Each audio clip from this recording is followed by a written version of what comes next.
जिंदा है मुखला जिंदा है, मेरे देश का मुखला जिंदा है। ऊपर निकल गया ये। सिंधु ते धारो ना मंजूर, सिंधु ते धारो एक मिनट, पानी ते धारो ना मंजूर, पानी ते धारो ना मंजूर, सिंधु ते धारो ना मंजूर, सिंधु ते धारो ना मंजूर, मुखला जिंदाबाद।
हमने रुकावटें तोड़कर, ये हवा का रुख मोड़कर, ये प्रेस क्लब में हमने अपनी हाजिरी दी है। मुराद अली शाह, नहीं मुराद अली शाह, तुम इतने नालायक हो कि हमारा प्रोग्राम था, या प्रेस क्लब में आते, अपनी कॉन्फ्रेंस करते, चले जाते। किस चीज का खौफ है तुम्हें? किस चीज से घबरा रहे हो तुम? तुम्हारी कापा की टांग रही है। पानी का मुकदमा तुम लड़ नहीं सके, और अगर तुम लड़ नहीं सके तो आज हम वकील निकले, हम मुखला निकले, तो हमसे की कौन सा दो?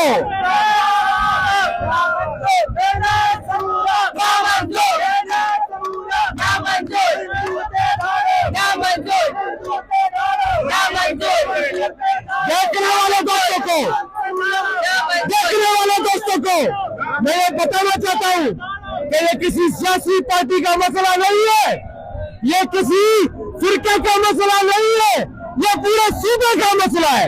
इस सूबे में जो बलोच रहते, जो पख्तून रहते, जो मुहाजिर रहते, जो सिंधी रहते, अगर आप 6 कैनाल निकालेंगे, चौलिस्तान तो आबाद हो जाएगा, मगर सिर्फ रेगिस्तान बन जाएगा।